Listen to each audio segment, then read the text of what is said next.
What's going on, guys? Welcome to this week's video. Today we are going drifting. We got the Mustake out here, we got Rhetts AE86, both fresh off a dyno, making less horsepower than ever. Fuck my life. We're back where it all began, Shannonville Motorsports Park. We got some good looking rigs. Everything is good on Rhett's car, and 1J is pretty happy. A little bit of a scare, thought the bearings were eating itself alive. Turns out I just had metal in my drop pan, not my oil pan. So this thing's looking good. I got my breakfast heating up on the turbo. Today is just gonna be a fun day. We're just hanging out back in Shannonville with all the boys. We got Mike here, friends we haven't seen in forever. It's gonna be a good day. If we go off track and go back on.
No.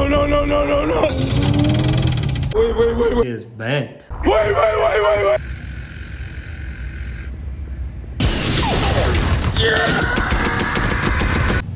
Some pretty not good action for the 86. Randomly died, came back in, opened up the hood, and it is puked oil everywhere. So Rhett has done a SureFab extra pan, so like a baffle pan for extra capacity. There's also got a safety in the ECU that if oil pressure drops below whatever pounds at whatever throttle input, it'll just kill the car, and we're thinking that's what happened. So we're gonna clean it up, look at the logs, check the oil, and just see what's going on. Hopefully it has not cooked the rings. That would fucking suck. All right, Bruce, I'm starting, you just listen.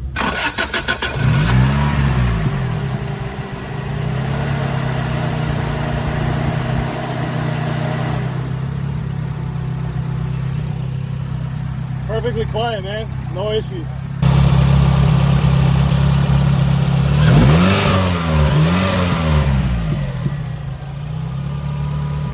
So Rhett just went out for a street test at, I think, about 7,000 RPM. Oil pressure dropped down to about 11 PSI, then 0.6. Seeped out a bunch of oil. A couple things going on here. One, we think that it was over full because right now it's perfectly full. It's at the line. So we're like, maybe that's the oil. As for the oil pressure reading low, we're thinking it's a wiring issue because these are 7,000 RPM and the cams were advanced. Cams, VVTi, they need oil pressure. So they will not be as advanced as they would be with 11 PSI. They need like 30, 40 PSI. So I think it could be a wiring issue. He went to street log it, and we'll just kind of wait and see what's going on. The safeties are doing their thing though, but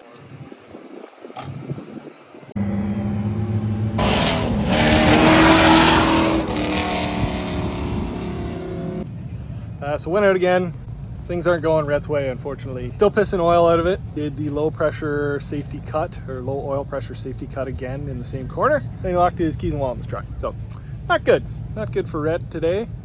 Right now we got to figure out, do we turn the oil pressure safety feature off in the ECU and risk it, or does he just drive the Genesis? Because he does have two cars here. In other news, this thing is still working fine, despite my inability to drive it with no angle.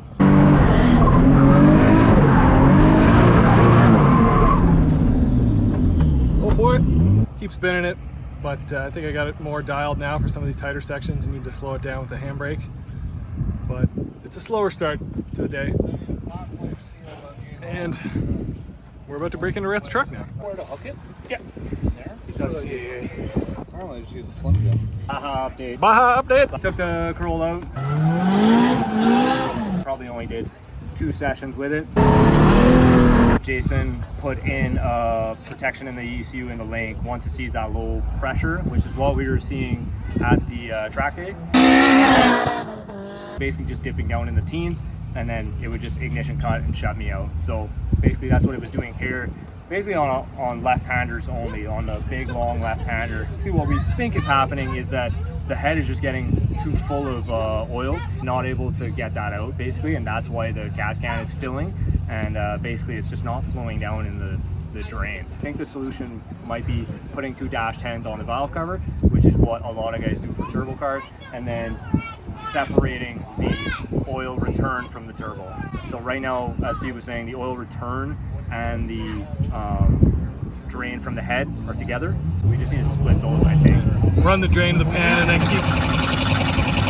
All in all, it drove great. Like the power is fantastic. It's always been fun. The car drifts well. So Yeah, it's an animal. It's just too bad you couldn't drive it more, but yeah, it's not knocking. and we're being good. We're being mature. Got the protection going on, so just shut her down. You know, take the precaution, and we'll modify and come back. You know? Definitely helps you have 2 cars here.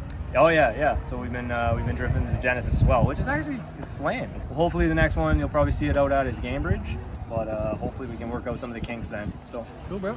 It's a bit of a Baja update on the old Mustang, the Mustake. Everything's great over here, other than no angle and me sucking at driving at no angle. This thing is, we had it up to 230 once. That's hot. Brought it down, chilling out. Overall, it's pretty good. It keeps blowing this little breather out of the head right here, this guy. So I'm not 100% sure, but I think when I hit limiter, it doesn't like it, and this thing just pops out, and it has been scritching on my pipe. But it's not the end of the world. Things that it definitely needs as an improvement are, it needs an angle kit. Like, I can't really drive, can't drive with the reckless abandon that I once could with my E46. You got to kind of really chicken foot it on the transitions. It also needs gearing. Like, I'm first in those tight corners, and then as we come into the S's, I'm second, and it just barely has it in second. So it needs angle, needs gearing, and then it's probably going to need some suspension. So we already knew that, but as far as beating on it, there's no oil in the catch can.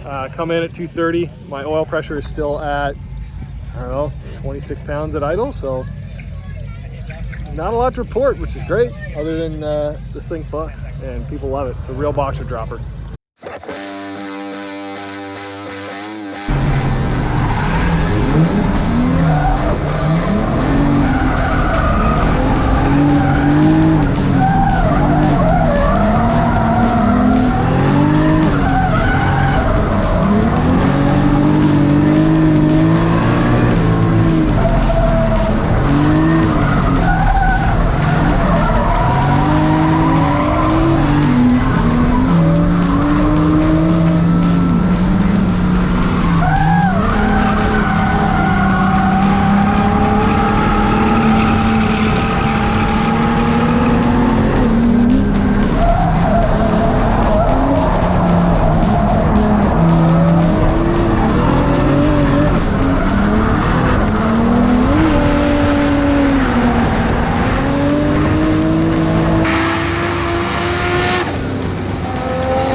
got a Mustang too, brother? Yeah, fucking right. So it's a Gen 4 6-liter out of a probably a greasy express van. Oh, that's greasy. That's really fucking greasy. Yeah, it's greasy. And yeah, it's bone stock except for the work we did to fit it in there. Just some LS swap headers, engine 7/8 with 3-inch collectors, 3-inch all the way back. And yeah, it's 4-speed Saginaw transmission in it. Just keep it all Chev and simple. Nice. Easier to get parts, and then the Mustang. So it's first time out and second run with it, and I'm feeling right at home. Right on. What's it make for power? It made 369 at the wheels on the dyno, and for some old van motor, I don't know where it came from. I'm pretty happy with that. Sick.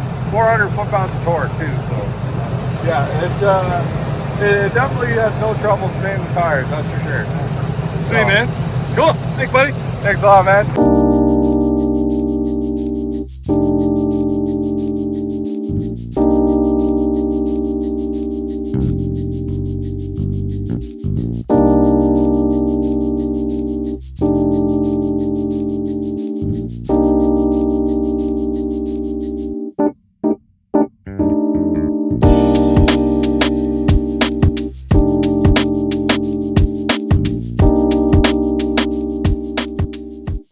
So we're back. Mustang drove excellent all day, save for a couple spin outs, which are, let's be honest, driver error due to lack of angle. This thing's a ripper. It was a good day at Shannonville. Fortunately, Rhett did have some troubles, but you're gonna get that on these big jobs. That's gonna do it for this episode, guys. Like, comment, subscribe. Help us do more cool stuff. Help you have fun too. Thanks very much for watching. Appreciate you very much. We'll see you on the next one, boys.